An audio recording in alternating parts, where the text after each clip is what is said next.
Everybody is probably nice. I heard you guys are from New Orleans. You're from Xavier University, so it's probably a nice break to be out of the cold and in the nice warm sun. You're lucky that you came down to the Virgin Islands. It's Carnival season right now. So what I'm gonna do is, instead of giving you guys the usual tour where we go to the beaches and stuff, I'm gonna give you guys an exclusive tour and take you around our Carnival events. So let's start going to our first event. I'm going to tell you guys a little bit about how Carnival got started in the Virgin Islands. Now, during the time of slavery in the Virgin Islands, the slaves needed a way to preserve their culture. But due to various slave laws that were put in place by the owners of the plantations, they weren't allowed to publicly play their drums and sing and do chants and different things like that. So they had to do these things in secret. Now, at the beginning of each carnival season, the slaves would all select one female slave that would serve as their queen. She was called the Queen of the Plantation. Now, the job of the Queen of the Plantation was that she had to lead all her slaves through this celebration, the secret celebration, and she was in charge of planning different events and different things like that. So if you look over here, you'll see the stage. Right over here is what we call the Queen Show. It's nowadays it's more, has a pageant feel to it, but it's really very important. And if you'll see that girl that's on the stage right now, she's dressed as a conch shell. This is the cultural wear segment of the competition. And it's very important because the girls have to pick different things that are important to the culture of the slaves to show to the community. And the significance of the conch shell that you see over there is during the slave rebellion of 1848, in order to tell all the slaves on the island that they're revolting, they blew conch shells to let everybody know it's time to get up and throw up the old system. So now let's make our way over to our second event. It's called the Food Fair. Now, if you look at the different street signs around us, you'll notice they're not in English.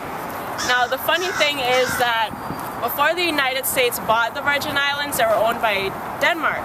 So all of our street signs are in Danish. A little fun fact.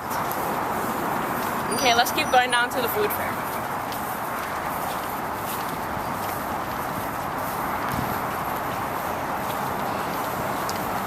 Now, as you can see,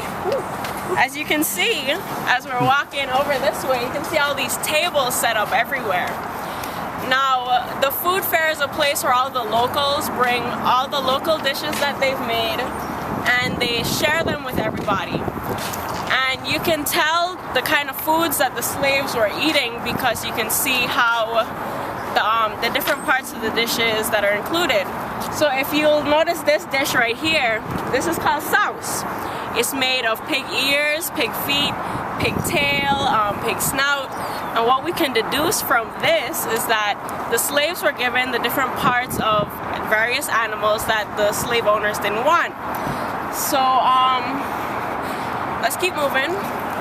And as you'll also notice if you take a look into various dishes over here, is that a lot of them are stews. And the slaves, they stewed a lot of their food because they were given the toughest meat of the animals, and in order to soften it down so that they could eat it, they had to stew it for long periods of time. So this is where all the local foods are put on display. And if you look over to the street here, you'll see people dancing, and you'll see different bands going down the streets here. And if you notice those dancers that are on stilts, they're called mukajumbis, and they symbolize the spiritual protectors of our culture. And this procession that's going down our main street here, this is called Juve. It started at about 3 o'clock this morning, and it goes on all day long. Everybody plays both traditional dances, traditional songs, as well as more modernized versions of those. So if we'll cross over, we'll make it through, go through the street a little bit, you guys can get your dance on, try a little local dancing. And if you'll notice, some of the dancing here kind of resembles traditional European style dancing. And this is because the slaves, in order to keep their celebration kind of secret, they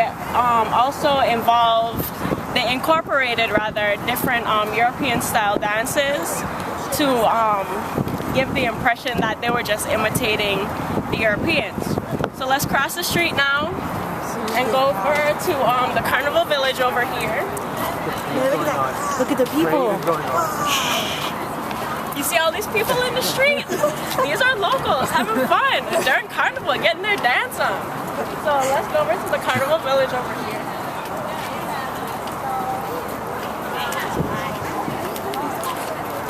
Okay, now as we make our way over here, you'll notice that it's separated into two sections. One side of the Carnival Village is more of the family side, and the other side is the adult-oriented side. So this is the adult side right here. If you'll notice that stage over there, they bring in local artists, they sell local food here, and there's drinks. So being that there's alcohol served on this side, it's more for the adults, and on the children's side, you'll see the carnival rides, cotton candy, different carnival games. So that's dedicated to the kids.